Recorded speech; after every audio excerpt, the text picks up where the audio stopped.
Now that we've created our database using forward engineering and built our entity relationship diagram and then forward engineered that into the existing database instance, we can go ahead and extract the scripts that build that database, all of its tables and relationships, by going to the database itself and right-clicking in the Object Explorer of SQL Server Management Studio.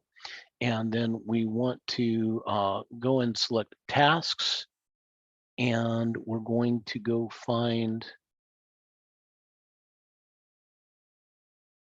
generate scripts.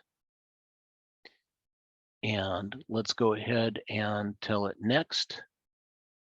And we're going to script the entire database and all database objects.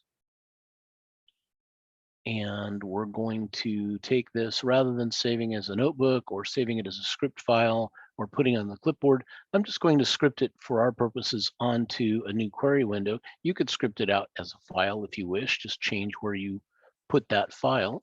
I'm going to put it on a new query window. And of course, we can save it from the query window into a file and say next. And here's our summary. We're going to grab this entire database and all of its objects, and we're going to save it to a new query window, and we're going to use the default options and next, and bam, and finish. Okay, so now we have here a script, and if we inspect that script, it's a little bit stilted because it uses fully qualified object names, and it does a whole bunch of things that we would ordinarily just trust to the defaults. So if we were handwriting the script, we wouldn't necessarily deal with all these different environment settings in altering the database. But the core of it is the create table statements, the constraints that generate the primary keys, the constraints that set things to whether or not a field is not null or null allowed, and also the data types. So here's the portion of it for our create table downloads and create table products and create table users.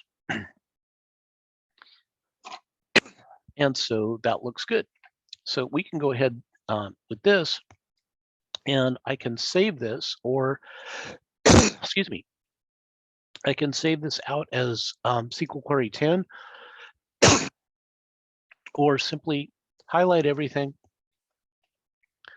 and copy it into a notepad. Got it in my notepad, and I could save that notepad wherever I would like it. And I'm just going to put it into, I have a little temporary directory I call kill this, and put this in here as create my web DB. And let's change it from a text file to a .SQL file, save it. And then to see that that actually works properly, let's get rid of that, and let's have a new query window. And I think the last thing I used was the MyWebDB, so we need to use the master database. So I'm not standing on WebDB when I try and delete it, or it won't work. And let's right click and delete that.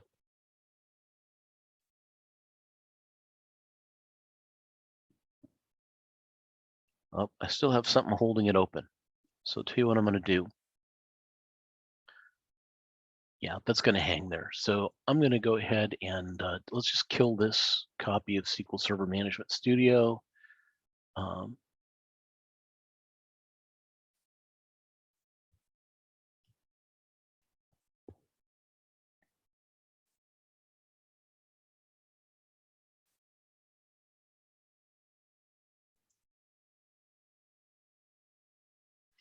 All right, and let's restart SQL Server Management Studio.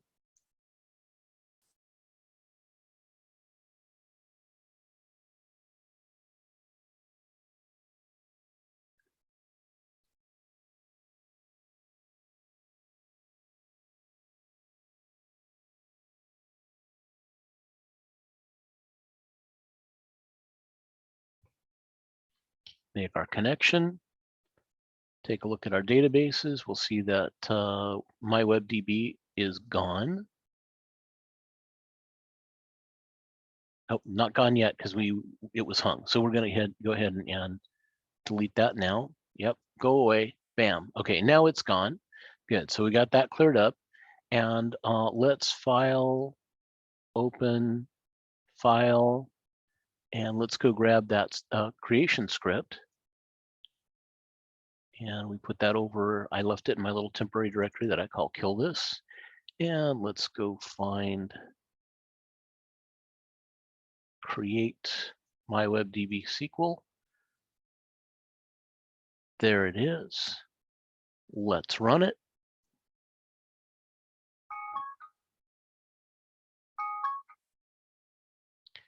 And completed successfully. Let's close this and refresh our databases. Take a look. And we have MyWebDB is back. And if we look at our tables, there's our downloads, products, and users table.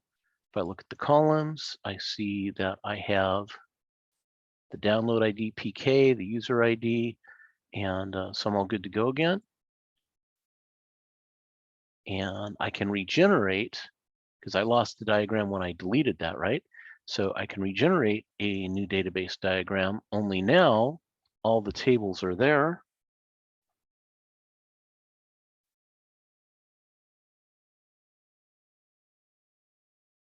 And the relationships were preserved, and so that's all looking good.